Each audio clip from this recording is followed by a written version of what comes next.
Hello everyone, welcome back to my YouTube channel. तो आज के इस सेशन में मार्केटिंग वाली सीरीज को आगे बढ़ाएंगे और मार्केटिंग वाली सीरीज में एक टॉपिक के बारे में बात करेंगे, that is called goods versus services. काफ़ी इंपॉर्टेंट टॉपिक है, काफ़ी सारे एग्जाम्स में पूछा जाता है। प्लस साथ साथ में इसमें हम फीचर्स ऑफ सर्विसेज के बारे में भी सारा बात कर लेंगे। तो यहाँ पर आप फीचर्स ऑफ सर्विसेज भी सीख लोगे, साथ में गुड्स के साथ वो कैसे डिफरेंट होता है वो भी इस लेक्चर में कवर करेंगे with lots of examples. Okay, तो इसके अलावा अगर आप मेरे नोट्स और ये सब कुछ को मेरे एक्सेस करना चाहते हो तो ये मैंने पूरा एक डिटेल्ड फोल्डर बना दिया है जिसमें आप सारा मेरा नोट्स, जितने भी मेरे नोट्स हैं, चाहे वो एचआरएम के हैं, motivation, leadership, general management, culture, communication, change management, finance, सब मैंने यहाँ पे डालना शुरू कर दिया है। और इसी में मार्केटिंग वाले भी नोट्स अपने अपलोड करना शुरू कर दूंगा। तो आप यहाँ से सारे वो पीडीएफ को एक्सेस कर सकते हो। उसके लिए डिस्क्रिप्शन में मैंने ज्वाइन का बटन का लिंक डाल दिया है, उससे आप क्लिक करो, इसके चैनल के मेंबर बन जाओ और आप चाहो तो ये सारे पीडीएफ्स को आप एक्सेस कर सकते हो।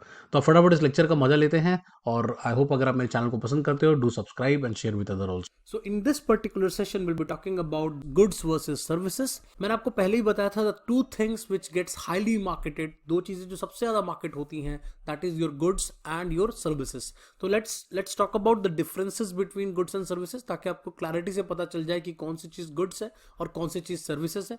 तो इस सेशन में हम करेंगे क्या, will be talking about the features of services. हम सर्विसेज के फीचर्स की बात करेंगे और उसी के बेसिस पे will try to differentiate it from the goods.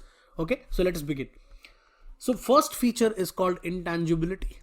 That means a physical product is visible and concrete while the services are intangible in nature. That means कोई भी physical product है, कोई भी physical good है, उसको आप touch कर सकते हैं, उसको आप feel कर सकते हैं, उसको आप हाथ में ले सकते हैं. On the other side, when we talk about services, it is completely intangible. It's more like an experience rather than it's just like a physical product. The service cannot be touched or viewed. जैसा मैंने आपको बताया कि service को आप ना तो देख सकते हैं ना आप टच कर सकते हैं. So it's very difficult for clients or customers to tell in advance what they will be getting. For example, अगर मुझे कोई शैम्पू खरीदना है तो I will go to a store और मुझे पहले से ही पता है कि वो शैम्पू कैसा है होता है, उसका फिजिकल शेप कैसा होता है, मुझे क्या मिलने जा रहा है, I know primarily. On the other side when we look at services, ऐसा बिल्कुल भी हमें पता नहीं चलता, क्योंकि सर्विसेज में हमें तभी पता चलेगा when I will be getting that. जब मुझे सर्विस मिल चुका होगा उसके बाद ही मैं बता पाऊंगा that whether that service was good और whether the service was not good. So for example, when we buy a physical product like soap, shampoo, furniture, we can touch and feel, while when we open a bank account or saving account in a bank, we get the services from the bank which is not tangible in nature. obvious सी बात है, जैसा मैंने आपको बताया कि अगर आप किसी बैंक के साथ एक सेविंग अकाउंट खोल रहे हैं तो बैंक आपको सर्विसेज दे रही है rather than any physical product. Physical product के नाम पर बस वो आपको चेकबुक देती है, आपको पासबुक देती है and you get a debit card. That's the thing you get only, rather everything is service. बाकी सब कुछ सर्विस है जो कि कंप्लीटली इनटेंजिबल है. Okay, that was the first feature. That means goods are tangible in nature, whereas services are intangible. So let's move to the second point, and the second point is inseparability. So before understanding the difference between goods and services, it's really important to understand what is inseparability. So inseparability is service are created and consumed simultaneously at the same time. जिस time पे service produce होता है उसी same time पे वो consume होता है. That means आप उसको कस्टमर से अलग नहीं कर सकते. So for example, if you are taking a legal consultation, you are in dentist, you are going to a musician, you are going to a dancers class, they all create services and customer consume it at the same time when it is being produced. For example, if you are visiting a doctor, अगर आप doctor से मिलने जा रहे हैं तो आप doctor से सर्विसेज को लेने के लिए आपको डॉक्टर के पास जाना पड़ेगा. और जिस टाइम पे डॉक्टर आपको चेकअप कर रहा है, at the same time you are consuming that service of doctor, और उसी पर्टिकुलर टाइम के लिए आपने डॉक्टर को पे भी किया है. दैट मीन्स जिस टाइम पर सर्विस प्रोड्यूस होती है उसी सेम टाइम पे वो कंज्यूम भी होती है. That's the reason why it is inseparable in nature. On the other side, in case of goods, products are separable from customers. For example, हो सकता है कि आप कोई कोल्ड ड्रिंक की बॉटल खरीद रहे हैं जो आज से 3 महीने पहले किसी मैन्युफैक्चरिंग यूनिट में बना था. तो 3 महीने तक वो कहीं ना कहीं स्टोर्ड था, फाइनली आपने उसको एक शॉप से जाके खरीद लिया. दैट मीन्स वो कस्टमर से सेपरेबल है. गुड्स को मैं अलग से देख सकता हूं, कस्टमर को मैं अलग से देख सकता हूं. Personal services can not be separated from the individual. तो I hope the point is clear. Inseparable means, तो अगर मैं इसको सिंपली डिफाइन करने की कोशिश करूं, या सिंपल डिफरेंस क्या बन गया, the goods are separable in nature where services are inseparable. Third point, the third feature is variability. Variability का क्या मतलब होता है ये हमें पता ही है. दैट मीन्स किसी भी चीज इसमें बहुत ज्यादा वेरिएंस हो, किसी भी चीज में जो वैरी करता हो. So services involve people and people are all different. हमें ये पता है कि service is more about people rather than any physical good. तो कोई फिजिकल गुड तो है नहीं, एक सर्विस है जो किसी पर्सन से आपको मिलता है। तो अगर किसी पर्सन से आपको मिल रहा है तो एक बात हमें समझनी पड़ेगी that people all are different. सभी लोग अलग अलग तरह के हैं, and that is the reason why there is a strong possibility that the same inquiry would be answered slightly different by different people. For example, मैं एक एग्जाम्पल देके आपको समझाता हूँ। For example, you are calling into a customer care. आप एक customer care में call कर रहे हैं और कस्टमर केयर में कॉल करने के बाद somebody is handling your query।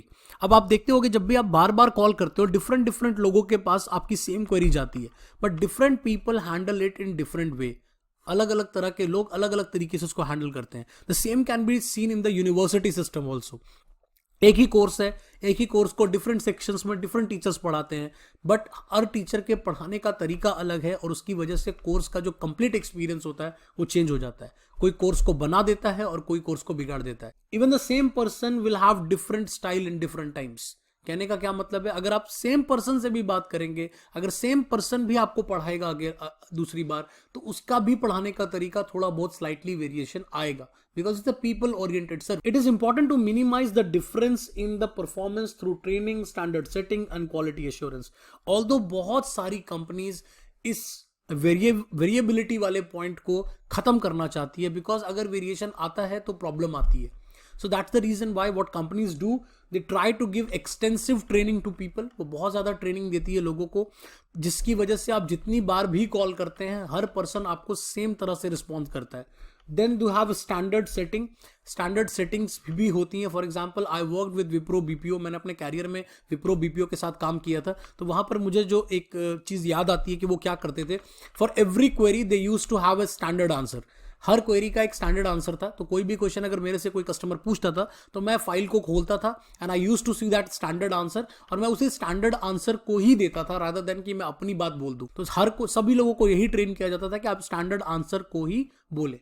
तो आप देखते भी होंगे व्हेनेवर यू कॉल, हर समय आपका कस्टमर केयर क्या बोलता है, दैट प्लीज होल्ड, मैं आपके क्वेरी को देख रहा हूं या चेक कर रहा हूं। तो बेसिकली जो आप चेक कर रहे होते हैं उस टाइम पर, वो क्या चेक कर रहे होते हैं, दैट स्टैंडर्ड आंसर। ये स्टैंडर्ड आंसर क्या होगा, you will be keep on checking it. सभी लोग एक तरह से रिप्लाई कर रहे हैं या नहीं कर रहे हैं, तो ऑब्वियसली वो थोड़ा स्टैंडर्डाइज हो जाएगा। The quality of service offered by firms can never be standardise. But यही बात मैं बार बार कहता हूं और दोबारा कह रहा हूं कि इवन दो आप सब कुछ कर रहे हैं, क्वालिटी एश्योरेंस कर रहे हैं, यू आर स्टैंडर्ड सेटिंग कर रहे हैं, you are training them very extensively, still people variation will always be there. वो वहां रहेगा ही रहेगा, उसको आप नहीं खत्म कर सकते। And that is why people can make और break a service. Next we have is can't be stored. Services can't be stored. So goods can be stored and can be used for further consumption. जैसा मैंने आपको बताया था, if you're buying anything, आप कोई भी product खरीदते हैं, हो सकता है वो प्रोडक्ट आपसे 6 महीने पहले 5 महीने पहले बना था किसी मैन्युफैक्चरिंग प्लांट में, और आप उसके बाद अब आप उसको खरीद रहे हैं। दैट मीन्स इतने टाइम तक वो कहीं ना कहीं स्टोर्ड था। On the other side, services have high degree of perishability. Service तुरंत खत्म हो जाती है, इमीडिएटली पेरिश हो जाती है। और इमीडिएटली पेरिश हो जाने का मतलब क्या है, unused capacity can not be stored. Unused capacity को आप स्टोर नहीं कर सकते। एक एग्जांपल से इस पॉइंट को समझते हैं। So for example, if there are spare seats in aeroplane, they can not be transferred to the next flight. कोई फ्लाइट की tickets book on the day of travel, you came to know that there are, आप जब उस flight के अंदर गए आपको देखने को मिला देयर आर 15-20 सीट्स जो वेकेंट थी, और लेकिन अब वो 15-20 seats they can not be transferred to another flight. वो वेकेंट ही जाएंगी, वो अनयूज्ड ही रहेगी, और उसका लॉस कंपनी को बियर करना पड़ेगा। The same goes with empty rooms in a five star hotel और in a movie theatre can not be restored. हम किसी मूवी में जाते हैं, हम देखते हैं वहाँ पे सिर्फ 10 लोग आए हैं, 20 लोग आए हैं, बाकी का सारा थिएटर खाली पड़ा है। That means if the movie, आपको उस मूवी का लॉस हो रहा है। क्यों लॉस हो रहा है, बिकॉज उतनी सारी कैपेसिटी, उतना ज़्यादा जो आपने ओवर कैपेसिटी बनाया था वो सब अनयूटिलाइज्ड है, और अनयूज्ड सर्विसेज स्टोर नहीं हो सकते। If the services are not use today, it will lost forever एवर। जिस टाइम पे वो सर्विस प्रोड्यूस हो रही है, अगर उसी टाइम पे वो सर्विस को हमने कंज्यूम नहीं किया तो वो लॉस हो जाता है, और वो लॉस कंपनी को बियर करना पड़ता है mostly. The fifth difference is all about standardization. So standardization के बारे में क्या हम समझ सकते हैं, what is all standardization is all about? So goods are produced through machines and mostly they are standardized in nature. आप कोई भी प्रोडक्ट को देखते हैं तो उसका एक डायमेंशन है. For example if you look at a mobile phone, it has a dimension, it has a weight, it has a height, उसका एक डायमेंशन है and it is manufactured through a machine, so it is completely standardised. On the other side, while services are driven by people, जैसा कि मैंने आपको पिछले point में भी बताया कि service completely driven by people है and that's why it is very much difficult to standardize. Even though the companies try to standardize it, but still जो स्टैंडर्डाइजेशन है वो हो नहीं पाती. मैं आपको एक बेसिक सा एग्जांपल देता हूं. जब मैकडॉनल्ड्स में आप बर्गर खाते हो, उस बर्गर के अंदर जो आलू की टिक्की डलती है उसको रिंग टेस्ट से पास कराया जाता है. रिंग टेस्ट का मतलब है कि वो एक रिंग होता है जिसके बीच से उसको निकाल के देखा जाता है कि वो एग्जैक्टली सेम साइज का बन रहा है या नहीं बन रहा. Now this is a standardization process और it is also called as quality control.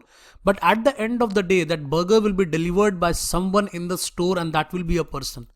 तो इवन दो आप पीछे से प्रोडक्ट को काफी स्टैंडर्डाइज बना रहे हैं, but at the same time it is very difficult to manage those people who are at the service desk, and that is why it is very difficult to standardize a service. So I hope the points are clear to you.